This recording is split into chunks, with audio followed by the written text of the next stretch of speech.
taking place in Brazil on Monday.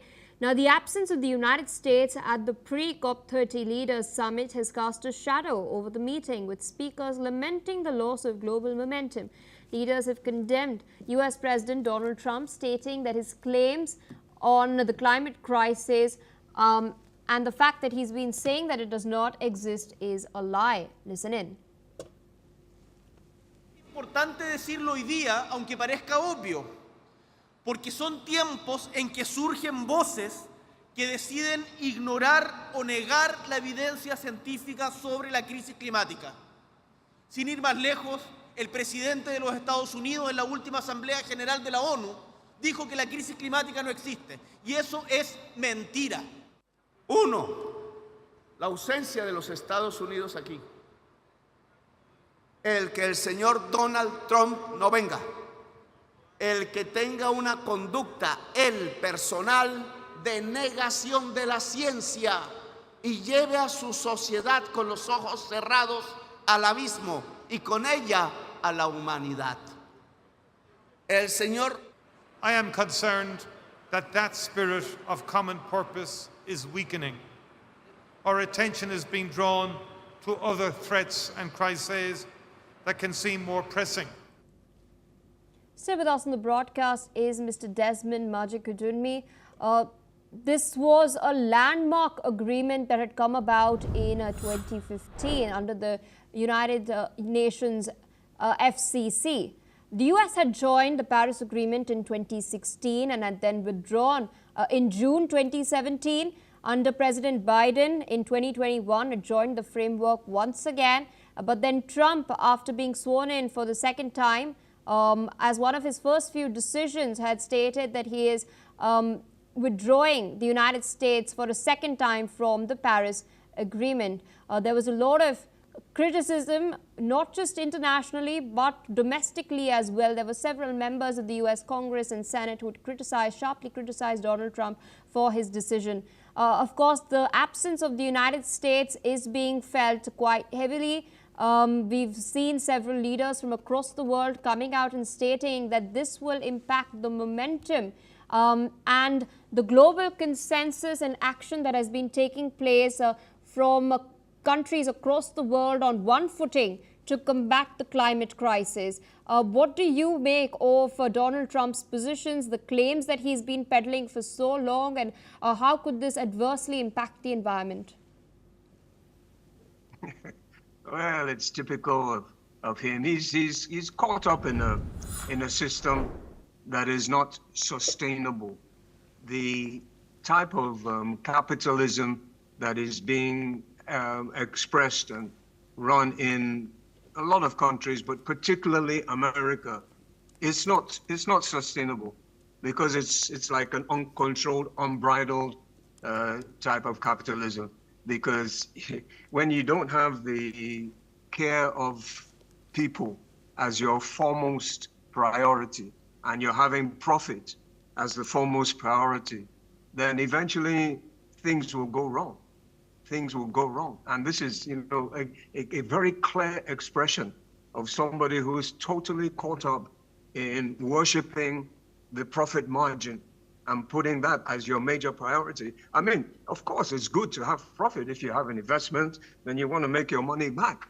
But you can't justify making that profit at the expense of destroying the lives of hundreds of thousands, if not millions of people.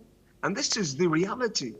And for him to go all out and say, oh, well, it's just a big con game. I mean, what kind of foolishness is that? He's making a laughing stock of himself with a lot of enlightened people, and even not so enlightened. So you're saying that over 90% of the meteorological scientists, the geologists, and even the space research scientists, they're playing a con game?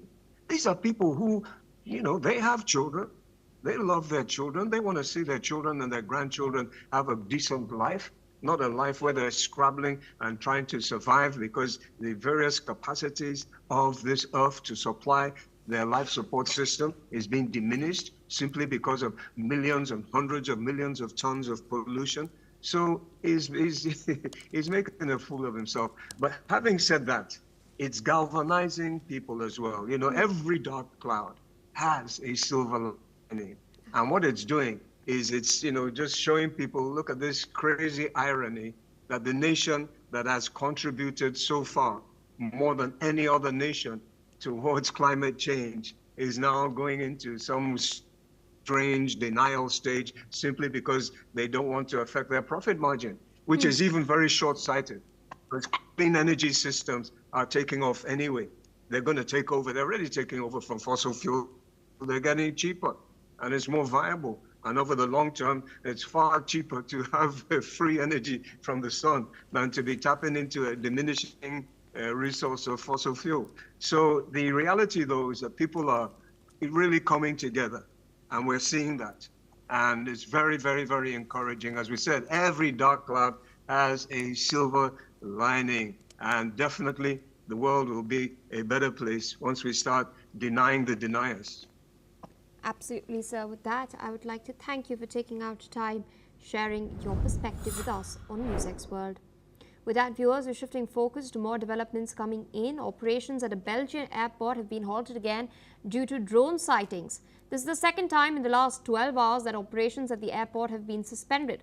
Local media has reported that drones have been sighted in several parts of the country, including military bases. The drone sightings are part of a series of mysterious drone incursions that have been referred to as hybrid warfare by the Belgian government.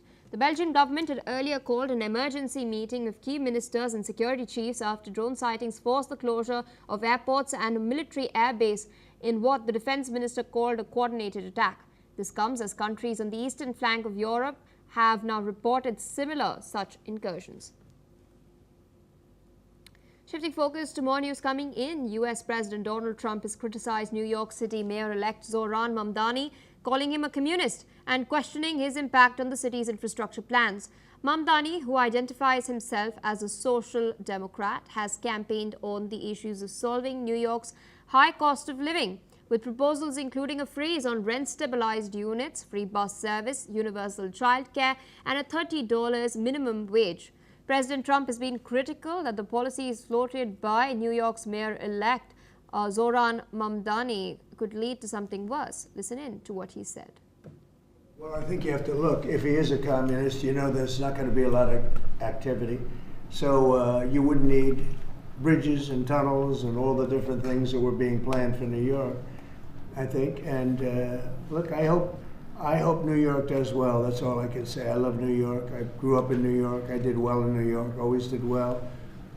And I hope New York does well. That's all. Zohran Mamdani recently spoke out against ICE raids, calling for consistency and accountability in law enforcement.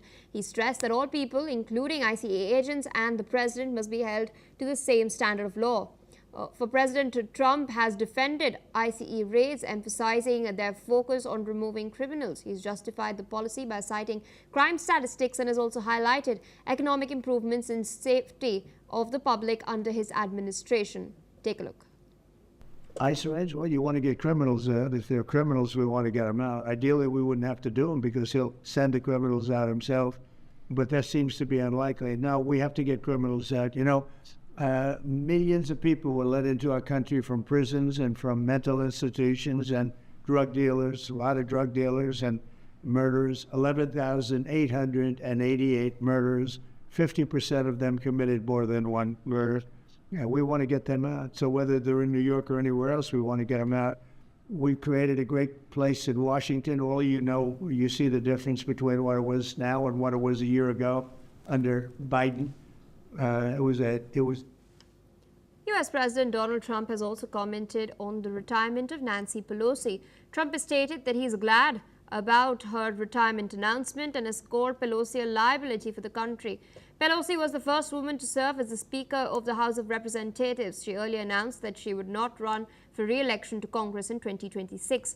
Nancy Pelosi made her announcement 2 days after voters in California overwhelmingly approved Proposition 50, a state redistricting effort aimed at flipping 5 House seats to Democrats in next year's midterm elections.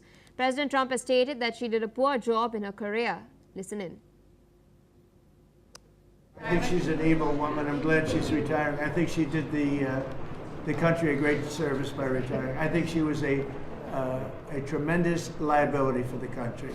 And Dick Cheney. I thought she was an evil woman who did a poor job, who cost the country a lot in damages and in reputation. I thought she was terrible. Thank you very much.